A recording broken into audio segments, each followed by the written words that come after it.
আমি 24 ঘন্টা রহমত পাঠাই। 24 ঘন্টা আল্লাহ আল্লাহ বলার অভ্যাস করা দরকার ছিল। উঠতে আল্লাহ, বসতে আল্লাহ, খাইতে আল্লাহ, লইতে আল্লাহ, চলতে আল্লাহ, ঘুমাইতে আল্লাহ, উঠা আল্লাহ, সব জায়গায় আল্লাহ আল্লাহ বলা দরকার ছিল। কেননা 24 ঘন্টা রহমত নাযিল হইতেছে।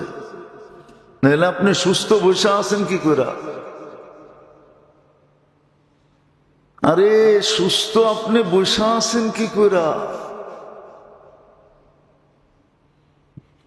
হাজারো জিনিস শরীরের ভিতরে দেখানো যায়। একটু বাইরে গেলে মাথা নষ্ট, একটু কইমা গেল মাথা নষ্ট। মনে করেন যাদের ডায়াবেটিসের রোগী, ওদের সুগার বাড়লেও মাথা নষ্ট, কমে গেল। আপনি যে বাড়েও না কমেও না, এই মেশিনটা আপনার শরীরে কোন জায়গায় ফিট করা? এই মেশিনটা যদি বিজ্ঞান বানাইতে পারতো তাহলে তো আমার শরীরও ফিট করে দিত নতুন একটা।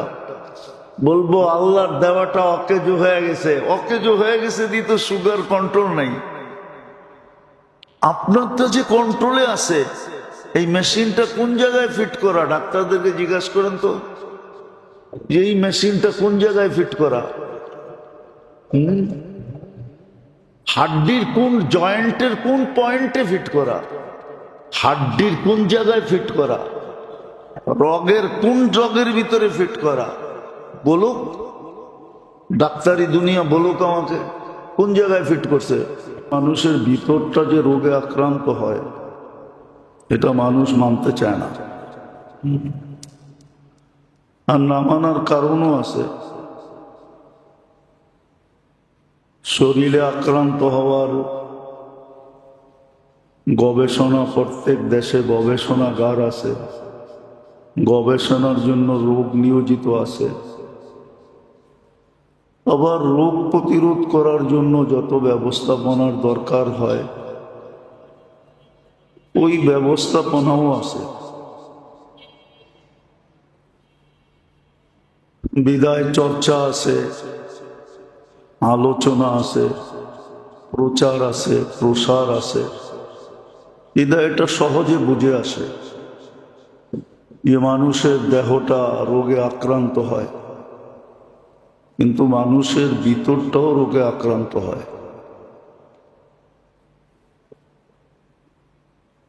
দেহটার আক্রান্ত যেরকম ফুটা ওঠে, মানুষকে ক্লান্ত করে,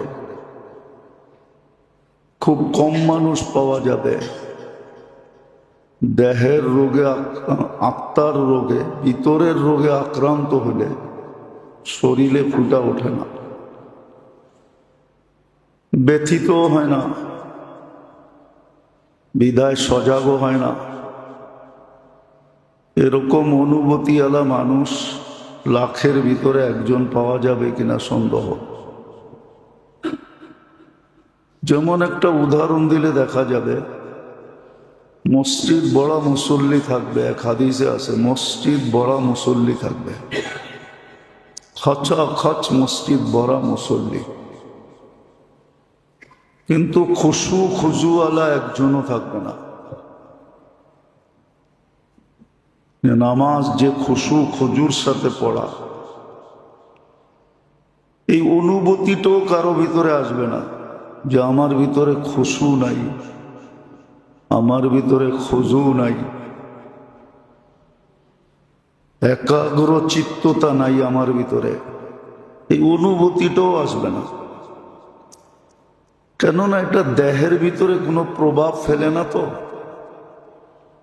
এই জন্য দেহের মালিক কোনো সজাগ হয় না। ঠিক শরীরের রোগে মানুষ সজাগ হয়। একটু মাথা ব্যথা, একটু দাঁত ব্যথা, একটু কান ব্যথা, একটু হাত ব্যথা, একটু পাও ব্যথা, একটু অস্থিরতা, ঘুম পর্যন্ত উড়া যায়, সারা রাত্র ছটপট ছটপট করে। কেননা এটা শরীরের উপরে প্রভাব পড়তেছে। বিদায় সে সজাগ হয়ে বসে আছে। তদ্রূপ মানুষের ভিতরেও রোগ হয়, আত্মায়ও রোগ হয়, কিন্তু আত্মার রোগের প্রভাব শরীরে পড়ে না বিদায় কেউ সজাগ হয় না, ভাবেই না। অথচ বড় বড় রোগ হয়, এরকম বড় বড় রোগ। দুনিয়াতে যেরকম কিছু রোগ আছে যেটার অ্যান্সার নাই, যেমন ক্যান্সার, নো অ্যান্সার। ক্যান্সার রোগের কোনো উপশম নাই, আরোগ্যতা নেই, মেডিসিন এখনো 100-এ 100 আসে নাই। ক্যান্সার যে সে ভাবে একদিন না একদিন আমি মরে গেল, আতঙ্কের ভিতরে 24 ঘন্টা থাকে। অথচ হাদিস পর্যালোচনা করলে দেখা যায় দুরারোগ্য রোগে যে মারা যায় তার জন্য শাহাদতের সওয়াব মিলে। এত বড় পুরস্কার মিলে, তারপরেও অস্থির। কিন্তু ভিতরের রোগ যখন হয়, আজকের পটভূমিতে এটি বোঝা যাইতেছে যে মুসলমানের কাছে কোনো জিনিসের কমি নাই। পর্যালোচনা করলে দেখা যাবে মুসলমানকে আল্লাহ এত দিছেন যে মুসলমানের কাছে রাখার জায়গা নেই। যদি মুসলমানের কাছে রাখার জায়গা থাকতো তাহলে আপনি আমাকে যুক্তি দিয়ে বুঝান মুসলমানের টাকা কেন বিদেশের ব্যাংকে যেত? বিদেশের সমস্ত বিদেশি ব্যাংকগুলা মুসলমানের টাকা দিয়ে ভরা। সুইস ব্যাংক কাদের টাকা দিয়ে ভরা? যত নামি দামি ব্যাংক আছে সব মুসলমানের টাকা দিয়ে পড়া। আল্লাহ তো মুসলমানদেরকে কোনো অভাব দেন নাই। একটা যুগ ছিল অভাবের, মানি আমি, কিন্তু এটা কোরবানি যারা করার তারা করে চলে গেছে। বাপ বড় কোরবানি করছে, কিন্তু ছেলে এখন প্যারাডো চালায় না? নাই এরকম? চলেন আমরা আজকেই দেখি, আমরা যতটুক চলাফেরার বাহন ব্যবহার করি, আমাদের বাপ চাচারা কি এর 100 ভাগের 1 ভাগ করছে? কোরবানি যারা করার তারা করে চলে গেছে, কবরে চলে গেছে। আমরা এখন সচ্ছলতার যুগে আছি, তারপর মুসলমানের এই দুরবস্থা কেন? আর্থিক দিক দিয়ে তো মুসলমান কম না, অনেক উচ্চাঙ্গে। আর্থিক সচ্ছলতা যতটুকু মুসলমানের আছে, যতই উন্নত উন্নত উন্নত বলুক, অতটুকু সচ্ছলতা কারো জীবনে নাই। খালি রাস্তা সুন্দর, বাড়িঘর দেখতে সুন্দর, হ্যাঁ বাড়িঘর দেখতে সুন্দর, এটাই মনে হয় আমাদেরকে আকৃষ্ট করে, ঠিক না? জানতো আপনি উন্নত দুনিয়ায় কোন বেটায় বাড়ি বানাইছে লোন নেয় নাই? ও তো লোনের পাহাড়ের নিচে চাপা পড়া,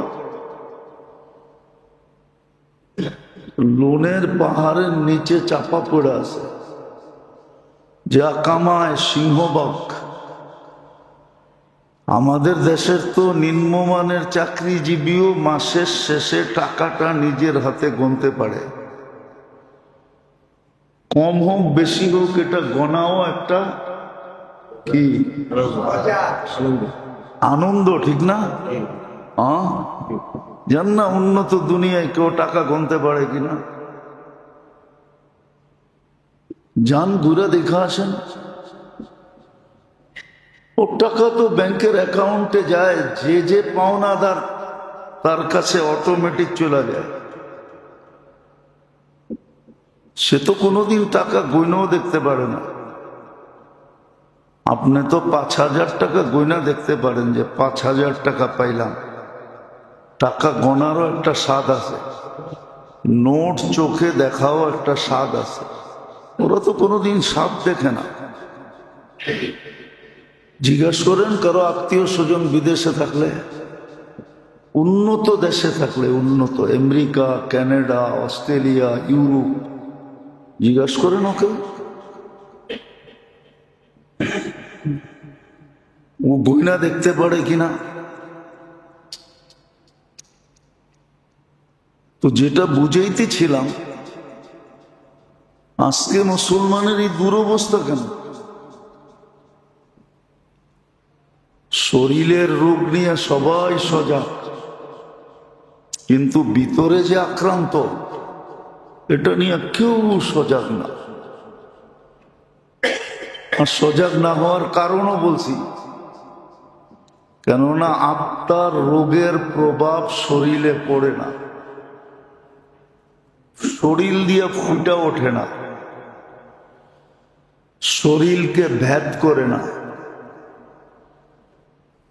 হ্যাঁ, দেহের রোগ শরীরের উপরে আক্রান্ত হয়, শরীরকে ভেদ করে, শরীরের উপরে প্রভাব পড়ে। এই জন্য হইতে দেরি, চিৎকার দিতে দেরি করে না। আক্রান্ত হইতে দেরি, চিৎকার দিয়ে আন্দার করতে দেরি করে না। কিন্তু ওই লোকটাই দেখা যাবে আত্মায় আক্রান্ত। শরীরের রোগ তো হাজারো আছে, আগেও বলছি এখনো বলতেছি। হাজারো রোগ আছে, হাজারো না। মুসলমানের মাথা ব্যথায় যে সোয়াব পায়, মাথা ব্যথায়, মাথায় যখন ব্যথা হয় আর ওটার উপরে সবর করে আল্লাহ আল্লাহ করে যে সোয়াব পায়, ওই সোয়াব ধরার মতো এই সৌরজগতে জায়গা নাই। হ্যাঁ, সত্য নাই, এই সৌর জগতের ভিতরে জায়গা নেই। কিন্তু তারপরও তো অস্থিরতার কমি নাই। কিন্তু আত্মা যে রোগে আক্রান্ত,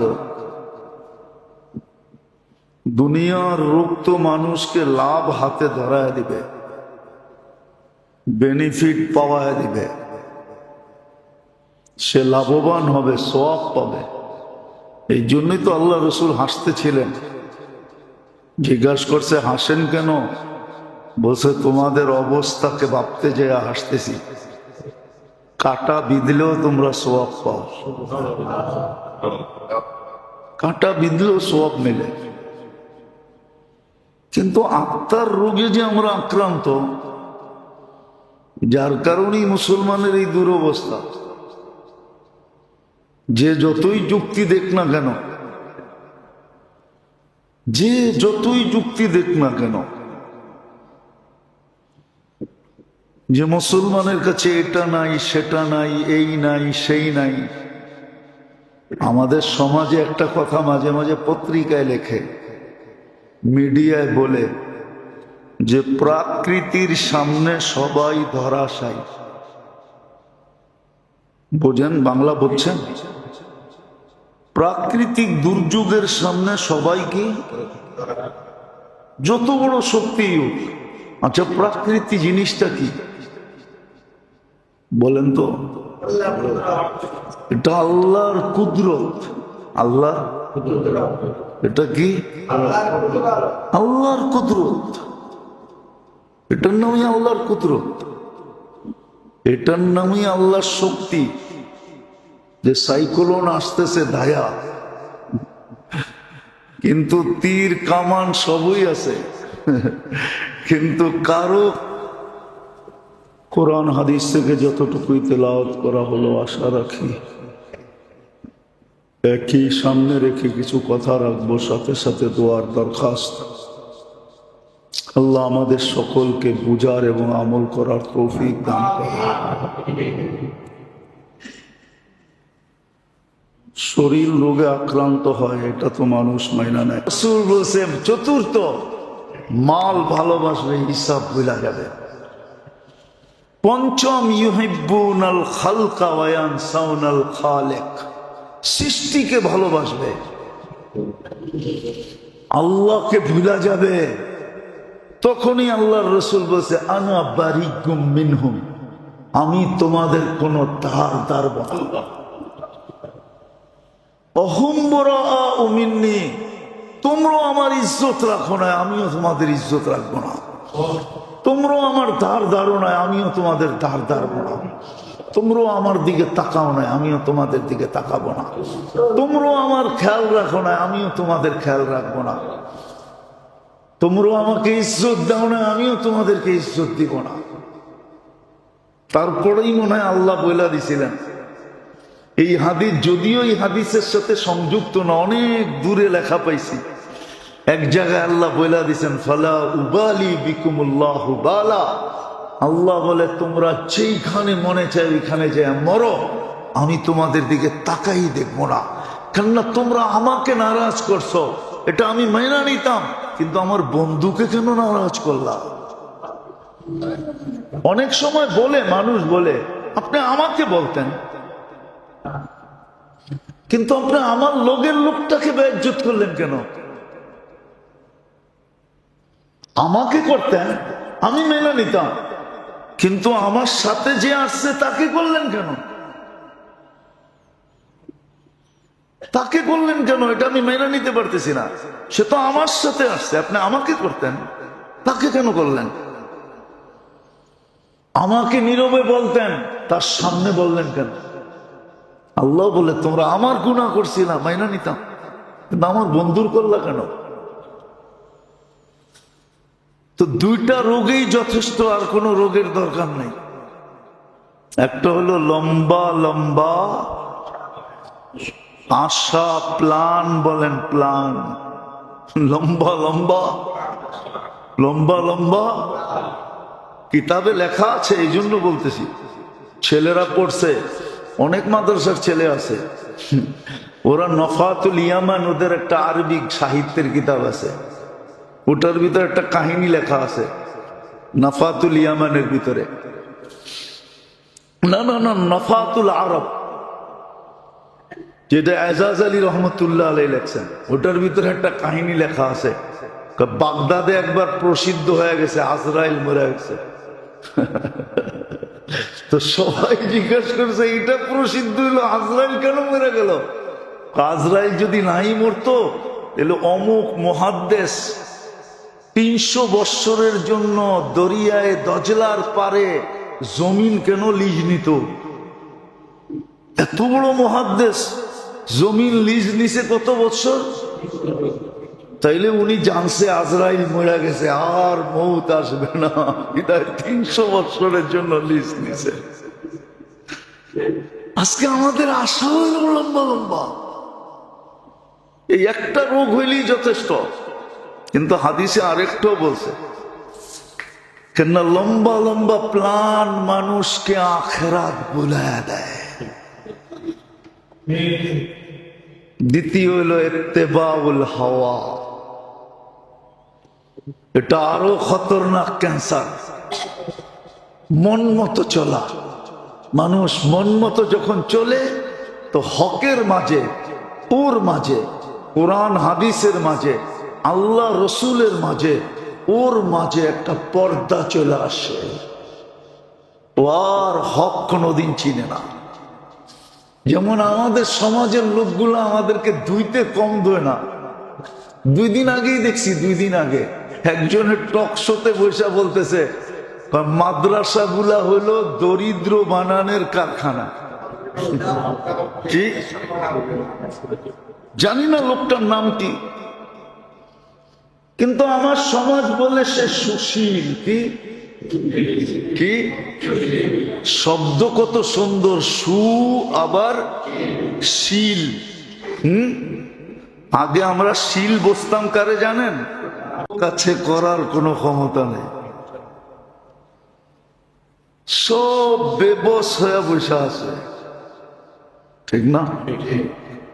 এটাকে প্রাকৃতি বলে, কিন্তু প্রাকৃতি আসলে হলো আল্লাহর শক্তি এবং আল্লাহর কুদরত। আচ্ছা, মাইনা নিলাম এই প্রাকৃতি আমাদের পক্ষে যদি হয়ে যায়, তাহলে আপনার আর কোন অস্ত্রের দরকার বলেন? প্রাকৃতি যদি আপনার পক্ষে হয়ে যায়, আপনার বিরুদ্ধে না যায়, পক্ষে যায়, তাহলে আর কি লাগবে আপনার বলেন? আল্লাহ তো এটাই বলছিল যে আমি তো তোমাদের পক্ষে। মোমেন মুসলমানের পক্ষে আল্লাহ, বিরুদ্ধে না। হ্যাঁ, আমরা বিরুদ্ধে নিয়ে গেছি আমাদের আত্মার রোগের কারণে, কর্মের কারণে আমরা বিরুদ্ধে নিয়ে গেছি, বিরুদ্ধে নিয়ে গেছি। যেমন প্রমাণ দিছেন বাবার বিষয়, কিন্তু আবু দারদা রাদিয়াল্লাহু তাআলা আনহু তিন ব্যক্তিকে বলে দিছে আমার বাড়ি জ্বলে নাই, অথচ তিন ব্যক্তি এসে একই কথা বলছে তোমার বাড়ি জ্বলে গেছে। কেননা পুরো বস্তি যখন জ্বলে গেছে তো তোমার বাড়ি থাকে কি করে? তোমার বাড়িটাও তো আমাদের বস্তির ভিতরই। কিন্তু চতুর্থ তিনি তিনবারই বলছে আমারটা জ্বলে না। যখন জলাজুলা শেষ, ধোঁয়া সব চলে গেছে, এলাকা পরিষ্কার হয়ে গেছে, তখন দেখছে পুরো বস্তির ভিতরে ওনার বাড়িটাই দাঁড়ায় আছে। তো চতুর্থ ব্যক্তি জিজ্ঞাসা করছে তুমি এত দৃঢ়তার সাথে কি করে বললা যে তোমার বাড়িটা জ্বলে নাই? বলছে আমি তো দোয়া পড়া বাহির হয়েছি, দোয়ার সাথে তো আল্লাহ আল্লাহর রসুলের অঙ্গীকার ছিল। আমি তোমাদের চোখের দেখাকে মিথ্যা বলতে পারি,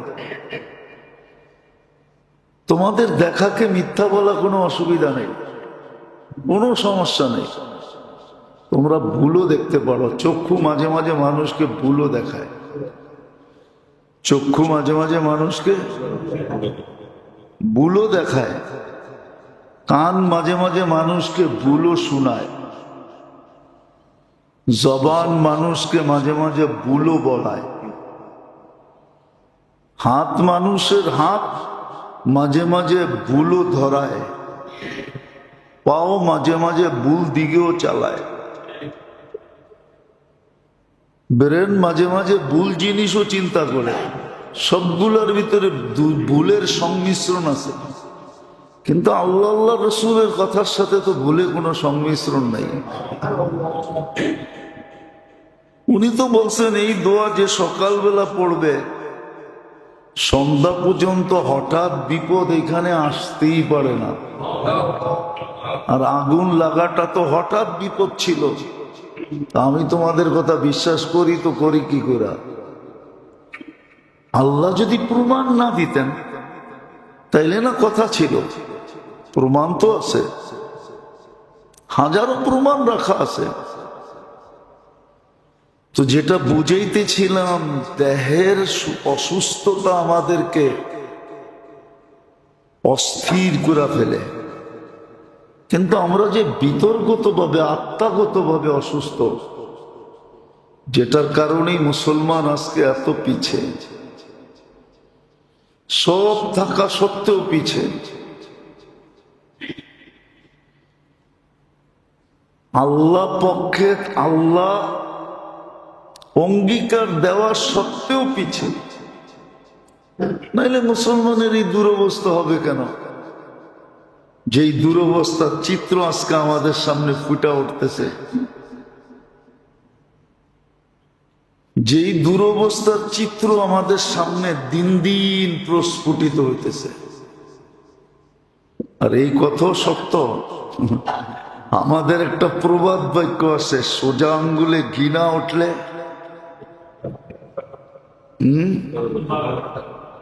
বলেন না,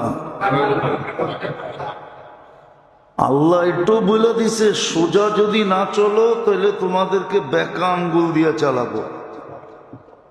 এই প্রবাদ বাক্য আল্লাহ বলছে। শুধু মানুষ বলে নাই যে সোজা আঙ্গুলে গিনা উঠলে বেকা আঙ্গুল দিয়ে উঠাবো। কি মুখে না মানলে হাত দিয়া মানাবো, এটা আল্লাহ বলে দিছে ইল্লাম ইয়াতুবু ফাআনা তাবিবুহুম। সোজা হয়ে যদি না চললা তা আমি বেকা করব, বেকা করব। কেননা এটার পিছনে একটা কারণ আছে। হ্যাঁ, তোমাদেরকে জন্ম দিছি নিষ্পাপ, অঙ্গীকার বন্ধুর সাথে লজ্জিত করব না। বন্ধুকে কিয়ামতের দিন লজ্জিত করব না। বিদায় বন্ধুর সামনে যাওয়ার আগে যতটুক সম্ভব তোমাদেরকে ওয়াশিং মেশিনে ওয়াশ করব, ওয়াশ করব, ওয়াশ করব তোমাদেরকে।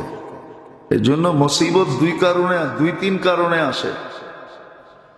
একটা তো মুসিবত কারো উপরে আসে মর্তবা বাড়ানোর জন্য, পদ বাড়ানোর জন্য, পদ বাড়ানোর জন্য মুসিবত আসে।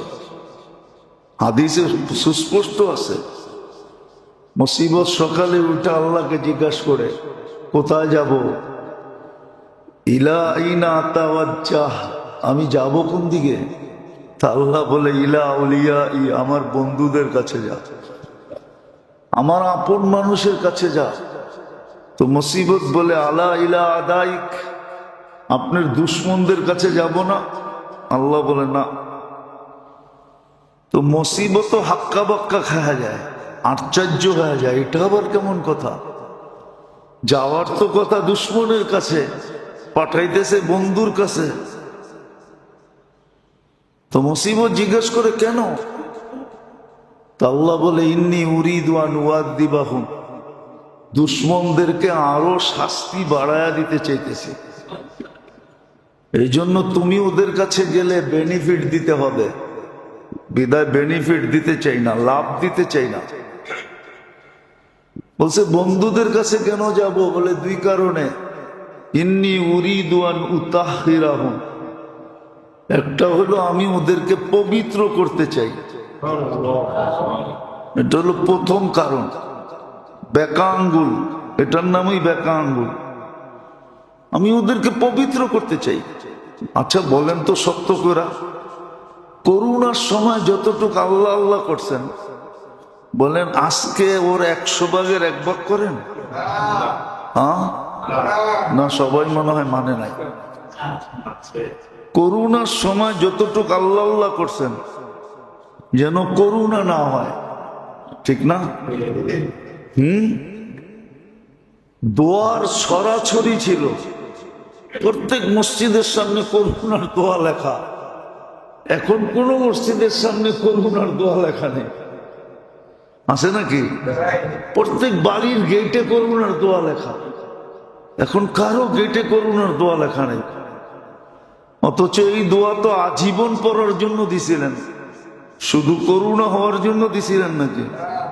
হ্যাঁ, আল্লাহুম্মা ইন্নী আউযু বিকা মিনাল বারাসি ওয়াল জুযামি ওয়া মিন সাইয়্যিল আসকাম, এটা তো সারা জীবন পড়ার লেগে দিছিলেন, যে ডেইলি সকাল বিকাল পড়ো।